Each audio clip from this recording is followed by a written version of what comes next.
Good morning, friends. Hello and welcome to This Day Devo. Pastor Guy here. I'm honored to have you here with me as we continue to journey through the book of Acts and the New Testament, learning about how the Holy Spirit is working to begin the church age and this new age of grace that the believers are learning how to navigate, and the Holy Spirit is helping them along in the same way that the Holy Spirit is helping you along in your journey as you learn more of how to decipher His voice in your life and how He's guiding you. Today we read Acts chapter 10, verses 9 through the end, 48. And in this passage we read about Peter in Joppa receiving a vision 3 different times of the sheet with the all sorts of animals, reptiles, and birds on the 4 corners lowering down, and God saying, "Get up, Peter, kill and eat." And then he goes to Cornelius' house, the Roman officer, and he's given an opportunity to share the gospel. A lot of things happening here that are really cool. And the big thing I think that we start to see here is that we need to be open to how God is changing even sometimes very long-held, deep-seated beliefs and prejudices in society. In this time, a Gentile or non-Jewish convert to Judaism up until basically the time that we're reading here, if you wanted to become Jewish, you had to go through all the customs, you had to do all these things.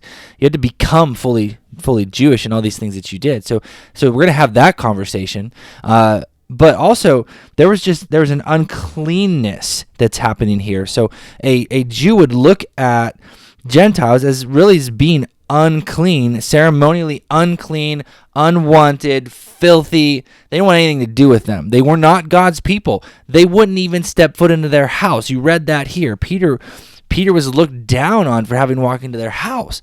And so there's this prejudice, this judgment that's going on here.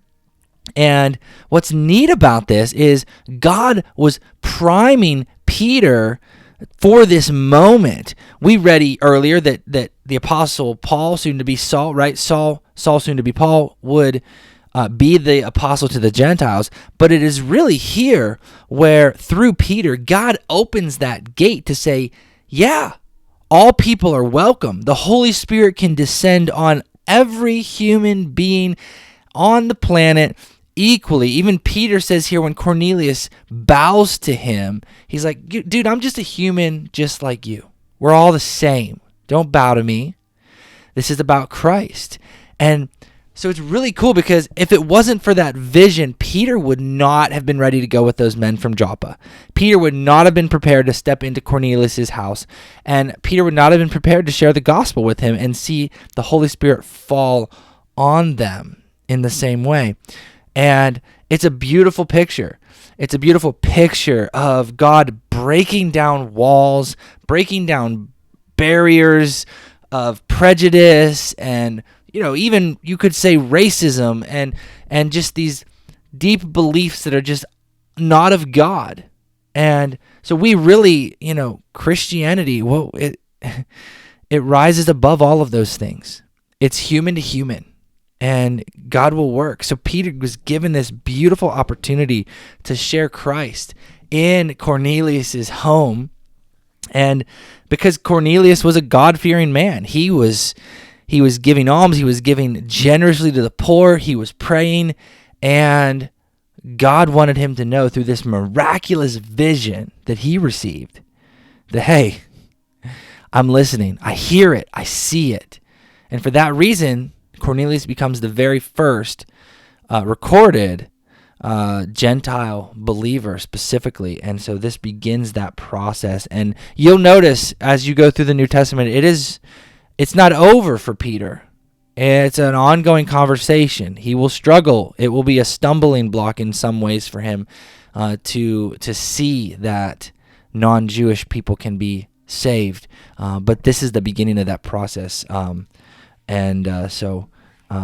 it's a beautiful thing what God is doing, and he specifically says to the Gentiles, to the non-Jews, he's like in verse 43, Jesus is the only one whom through him, belief in his name, their sins will be forgiven. And so that's that conversation for all people.